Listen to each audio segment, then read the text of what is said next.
former State Department press officer Morgan Ortagus, former Deputy Assistant Secretary of the Army Van Hipp. Dan, what do you make of what you're seeing? I think Pompeo really laid the groundwork. And when I see what's happened today, I see something right out of the Ronald Reagan playbook.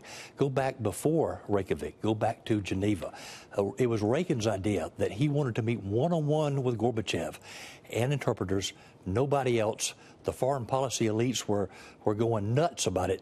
Ronald Reagan knew what he was doing. He was sizing up Gorbachev. President Trump took a play right out of Ronald Reagan's playbook today. And he had liked what he had heard about Gorbachev. Remember, we had been going through Soviet leaders like tissue paper for a while there, and he was encouraged by the signs he was getting, right? Big time. And Gorbachev, the big problem, if you go back and look at that historically, Gorbachev's big problem was selling it back in Moscow.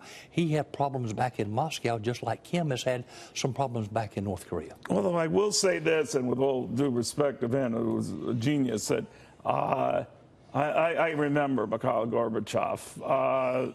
This guy's no Mikhail Gorbachev, right? I mean, this North Korean leader is a lot worse. Certainly. But he's the only guy we can talk to.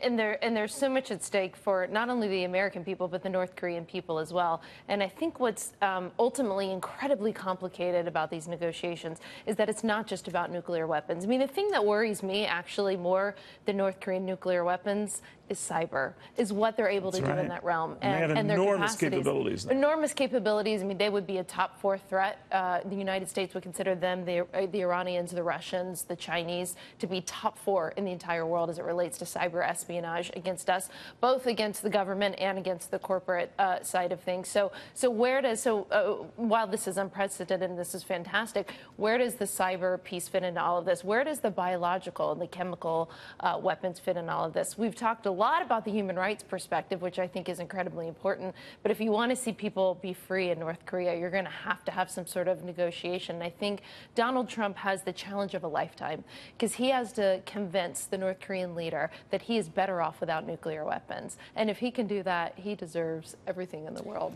that's given to him. I could not agree more with what you said about cyber. And when I look at, when people ask me about denuclearization, I ask, what are the enablers of nuclearization? It's your nuclear technology, particularly your nuclear warhead technology, your ballistic capability, and it's cyber. And here's what I'm talking about. Quantum science. We know right now that North Korea has a quantum encryption device. Let me tell you why this is important. China is outspending us 30-1 in quantum. Quantum computing is like millions of times faster, Neil, than that laptop right there. It's the great equalizer on the battlefield. And quite frankly, the United States is behind. And so if I can have this great nuclear technology, great ballistic technology, but if I have superior quantum cyber capabilities, I can keep your stuff from working, my stuff works. It's the great equalizer. And North Korea is effective at doing this. They have a working prototype, a quantum encryption device today. But let me tell you this, Congress, thank God, is waking up. And Congress last week, the Senate Armed Services Committee, week before that, the House Armed Services Committee, said, Secretary Mattis, come back to us right now with a real plan to build military operational requirements around quantum cyber security. And hopefully this wasn't the same members of Congress that were questioning Mark Zuckerberg and Facebook. Oh, my God. Yeah, we need a little bit more speed. Is it your sense, more when you look at this? I mean, the president is the one leading the talks here. And I don't read anything other than the fact he's the older, more established world figure. And, you know, he's with a 33, 34-year-old, I think 34, who's just been thrust onto the international scene and is not very well traveled. No, that's true. But I mean, he has been in power. He's done a fantastic job in sort of accumulating, you know, power in North Korea. When he but first he's clearly deferring to President Trump, it seems to me. We'll wait and see what comes out of the communique. I mean, I don't care. You know, if he defers to him physically, that's fine. What we need him to do is defer to him as it relates to nuclear weapons. I mean, what we're seeing right now, Neil, I think is fascinating for me is, you know, I turn 36 next month, and I've been worked in the government, in the military. I know, old lady. My shoes are older than you. Go ahead.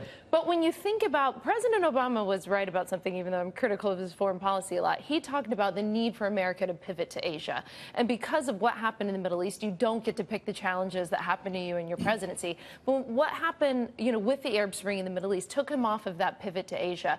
And what we're seeing President Trump do is actually make that pivot that we need to make. And General Keane, who's a mentor and friend of mine, and I have talked a lot about how my generation's great foreign policy policy challenge. And one of America's greatest challenges will be how we handle this relationship with China. So everything that's happening today with North Korea is a part of us as Americans actually really finally pivoting towards Asia, and it's a part of getting this relationship right with China. If China sees us cave on North Korea, it is a domino effect for anything that might happen with us in the future.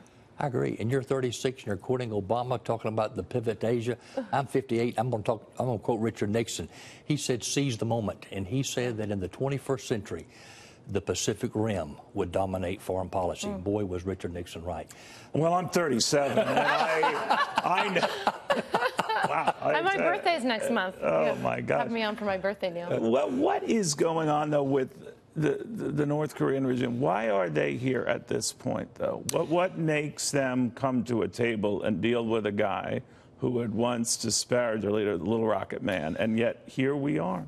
It's a combination of things. I think like only Nixon could go to China, only Donald Trump could do what we're seeing right now. I really believe that. And you've got to give this president credit. But I saw Frank Lavin, my old buddy, the former Bush ambassador to Singapore, on one of the Fox programs earlier today, and I agree with what he said. Kim Jong-un has been put into a corner, and he's been put in a corner on multiple levels. I think China, but also this president, but also the problems on the home front. Neil, he had to hire 10 ex-KGB agents last year to come to Pyongyang and train up bodyguards. He's had some real problems on the home front recently, and this is what concerns me. If he's going to cheat and there's going to be mischief, we've got to look at something called the Chegang province. This is in the middle upper part of North Korea, borders China, 98% of the entire region mountains. He has declared it in the last few weeks a military-only revolutionary zone. A lot of tunnels there, and many believe that he actually has an escape route into China.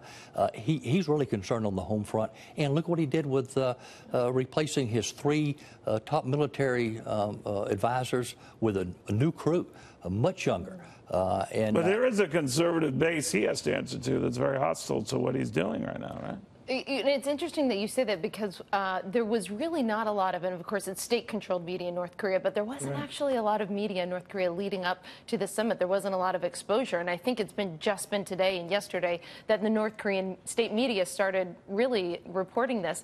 I think something else to remember is the difference, too, between the negotiations that President Obama had, for example, in Iran is, we still have incredibly tough sanctions on North Korea. As much as the military option that the general spoke to is on the table, these economic sanctions have been incredibly tough, and they're still on the table, and we've actually been threatening more. And I think that that's a really key point, and we should not give up those sanctions without real verification, which I think is going to take some time. And that's what the generals just sent. Reminded me of another president I covered. The general said the same thing. You might have heard of him, Abraham Lincoln. Kind of old.